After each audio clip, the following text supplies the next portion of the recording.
Hi everybody, thanks for stopping by to check out the latest from Sailing Emerald Steel. In this video we're going to be continuing with our series sharing what we've learned, and we'll be discussing our reefing system we have aboard Emerald Steel. And before we get started, we'd once again like to thank all of you for all your comments and thumbs up on our last video. Thank you so much for all taking the time to comment. We appreciate it. Hi, in this video we will discuss Emerald Steel the way we're sailing her. And she's a gaff-headed mainsail. That means she has a boom and she has a gaff. Now, when you lift her up, she different between Marconi and a gaff rig is, and a gaff rig is more square sail, where Marconi is a simple triangle. Sailing a gaff rig is actually quite a bit harder than a Marconi due to a much heavier gear, and also you have to sail her. Like for example, if you want to attack Marconi rig, you pretty much turn the wheel and she tack. Where a gaff rig, you have to sail into attack. That means you have to let your headsail get backwinded before you let her go about.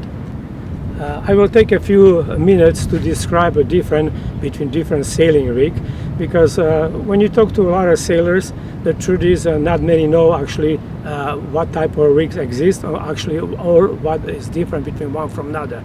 For example, they think a sloop and a cutter, the only difference is that a sloop has a one single headsail, while a cutter has a two. But that's not really what makes a difference between sloop and cutter. Our boat is a cutter. Her mast, it's stepped 1/3 of a water length aft from the bow, while sloop mast is much more forward. Cutter has a two headsails, which is staysail and a jib.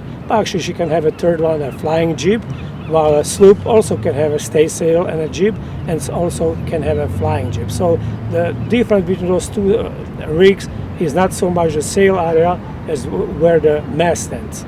The next rig is a ketch and a yawl, and again the difference between those two rigs is a location of the mast. In a ketch, a mizzen mast is stepped ahead of a rudder stock, and a yawl it's stepped behind a rudder stock. So pretty much that makes a difference. And then another rig is a schooner, which is not used so much today as they did 100 years ago.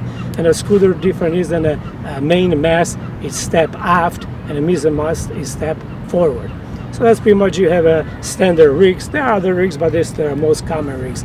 Lifting a mainsail, it's quite a bit harder than lifting a Marconi rig, mainly because it's a larger mainsail.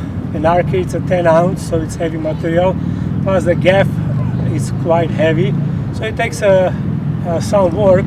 Plus we're not using winches, just pulley blocks. So we have a 3-to-1 reduction, which helps some, but still some work. That's what keeps Jules nice and strong. Yeah, and also remember that it is this kind of rig is not for daytime sailing for a couple hours in the bay, but for long passages. So you might have to lift the sail up and down sometime only once or 3-4 weeks, unless if you run into a bad weather or you lose all the wind and you have to take the sail down. But still it's not that bad, as you will see right now.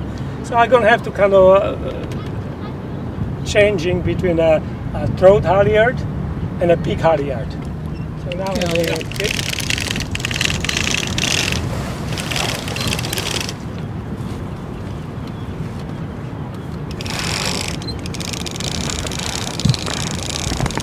Gaff. This is a gaff, the peak halyard. Peak halyard's on the end of the gaff. The throat halyard's right at the throat of the sail.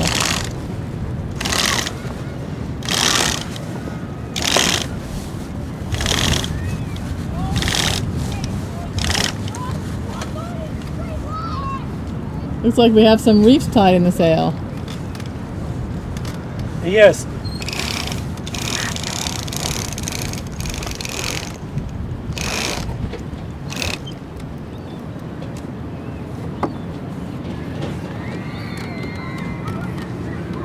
Now our mainsail is up. She has 3 reef points. This is the third one. We don't use that very often. Then here's the second one. There is one more rolled in. Usually when we come to anchor and we take our sail down, we like to put a second reef in.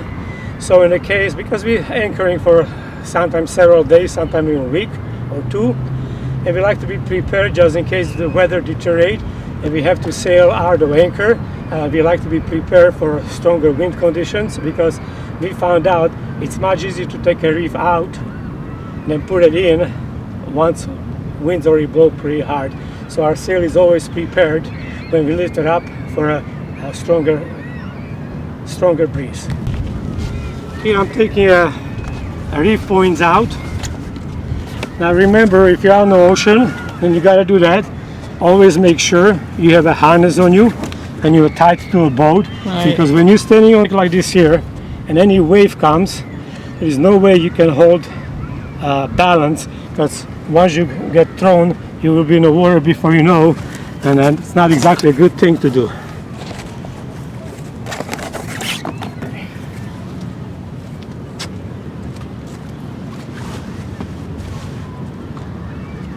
This is the old style reefing, but it works well. And our boat doesn't heel as much as other boats, so it makes things a little bit easier when you're reefing.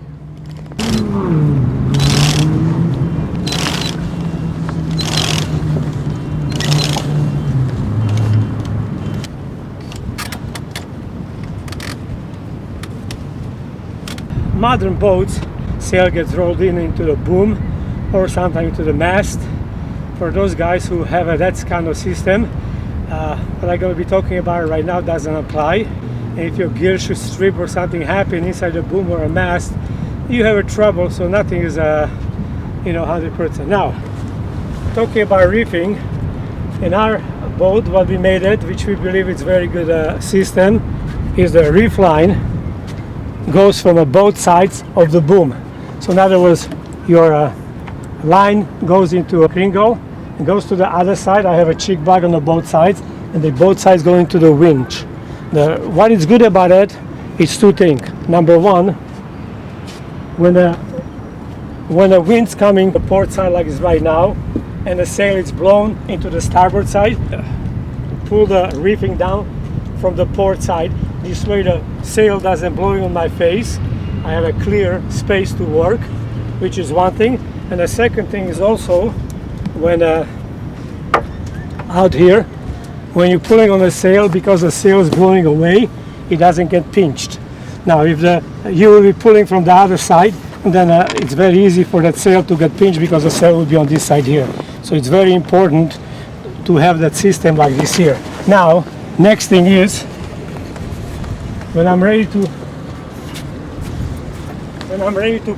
put a reef in, I pull by hand, and then as much as I can, and I have a jam cleat. The jam cleat hold the rope, and then I can put her on a winch and I winch her down as necessary while the jam cleat hold it. And then when it's down where I want to do, I can tie it off on a cleat while the jam cleat is still holding, and I have a winch available for my second and third reef. So the jam cleat comes very handy. So it's holding a line while you're moving lines between the winch and the cleats. So this system I find it to be working very, very well. And I had several cruisers with older type of boats who use that kind of system, because most reefing system is just one-sided, and then you have to pull just from the one side. Doesn't matter which way the wind blows. Now, what we do when we go downwind, it's the same thing. You lower the sails down partially, so you have a big belly on the sail. Then Susan pull the main sheet in as much as she can, so the boom gets closer to the midship. And then I again start pulling on the reefing line to bring the sail down, while Susan keep on watching it, making sure that the sail doesn't get pinched. And then when that thing is done, then we just tie it off the points. And again, you got to make sure then you are tied into the boat, because if you should fall off, it would be not much of fun.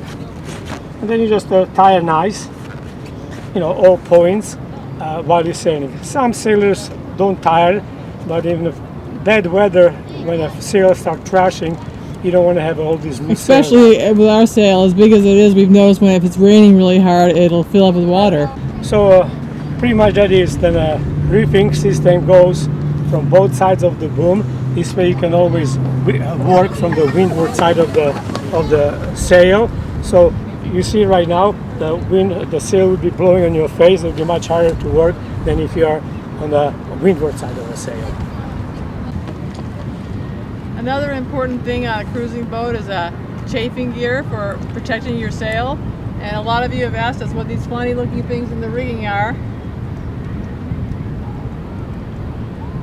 Many of you have sent us all kind of theories about what you think they are, but they're called baggy wrinkles. They're made out of hemp rope. We make them ourselves.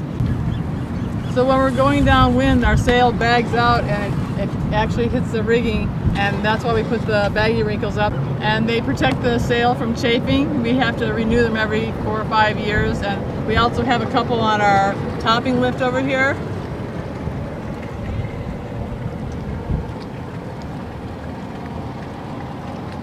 They're just there to prevent chafe on the sail.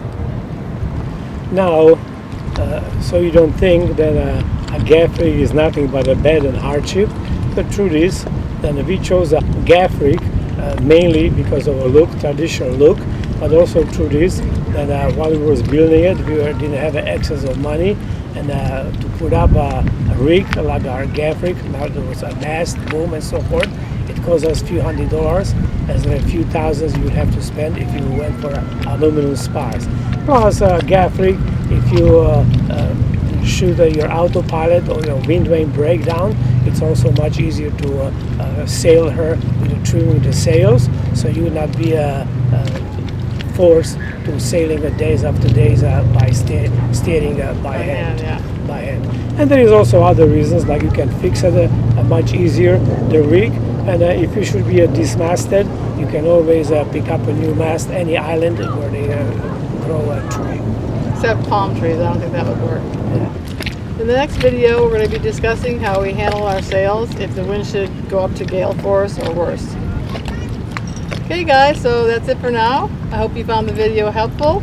We want to once again thank all of you who support our channel through Patreon and PayPal. We really appreciate your support, and we will see you guys next time. Bye-bye. Bye-bye.